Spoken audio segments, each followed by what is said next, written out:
kung yung akala nyong wala na, biglang bumalik? Yan ang nakatutuwang kwento ng Philippine brown deer dito sa isla ng Marinduque. Pinapaniwalaan nung unang panahon, 1990s, na siya ay locally extinct. At ngayong araw, aabangan natin sila. Dito maralas yung usa na yun nagpakita, lalo pag nandito yung mga kalabaw ko yung kalaro niya. Magpakita kaya ang Philippine brown deer? At ano kaya ang ibig sabihin ng pagbabalik nito? Ang Philippine brown deer o Philippine sambar ay isang endemic na uri ng usa. Ibig sabihin, sa Pilipinas lang ito natural na matatagpuan. Kumpara sa ibang uri ng sambar deer, mas maliit at payat ang pangangatawan nito at mas maliit ang mga sungay o antlers. Matatagpuan sila sa mga kagubatan at grasslands dahil herbivores o plant-eating ang mga ito. Ang Philippine deer ay makikita sa Pulilio, Quezon. Meron po tayo sa Samar and Leyte. Meron po sa Oriental Mindoro. And some parts po sa Mindanao. Dati raw ay sagana sila dito sa Marinduque. Pero 30 years ago, pinaniniwalaan daw ng mga lokal na locally extinct na ito sa kanilang isla. Pero nitong Hunyo lang, biglang may nagbalik. Ang Philippine brown deer na ito nakunan sa Marinduque Wildlife Sanctuary. Sabi nga ng mga kabataan ngayon, it's like seeing an ex. Siya po ay kamukha ng kambing. Kaya lamang po magkaiba ang kanilang nung mukha. At saka mas mataas po yung ating usa. Bukod pa sa usa na nasa larawan, meron din daw usang nagpakita rito sa mataas na lugar sa Santa Cruz, Marinduque.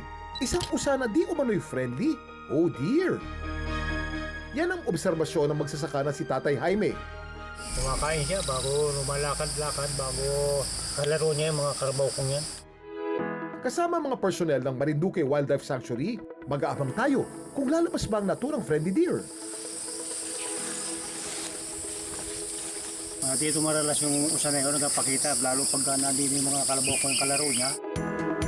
Ito po yung kinain ng usa, paborito niya, talbos ng saging. Mas aktibo sa gabi ang mga usa pero hindi sila nocturnal. Sila'y crepuscular, ibig sabihin, pinakaaktibo sila sa madaling araw at pagsapit ng dilim pero hindi ibig sabihin ay natutulog na lang sila maghapon. Pwede pa rin daw sila maghanap ng pagkain o kumilos sa ibang oras ng araw, depende sa kanilang kapaligiran. Ang dami mong alam, Kuya Kim! Sa ating pag-aabang, present ang kalabaw ni Tatay Jaime na di umano'y kaibigan ng friendly deer. Pero sa loob ng 2 oras na pag-aabang, wala pa rin usa na lumalabas. Sabi po nung lolo ko may kasamang mga kantong ganyan yan. Pag hanapin ng mga gaya ninyo ay nangatago siya. Napagdesisyon na sanang umalis ng aming team. Nang biglang, may nakuna ng aming drone.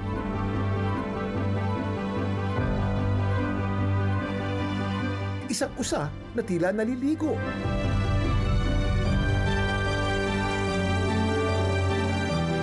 Maya-maya pa ay nagsimula na rin itong kumain. At totoo nga na parang bestie ito ng kalabaw ni Tatay Jaime.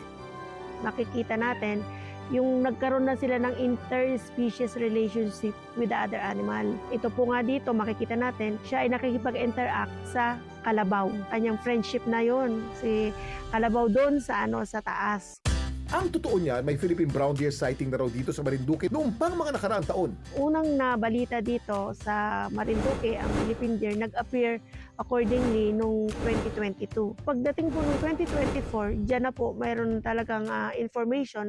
Tunay nga bang naging locally extinct sila sa isla? Noong 1990s, hindi po officially declared na locally extinct si Philippine deer dito sa Marinduque.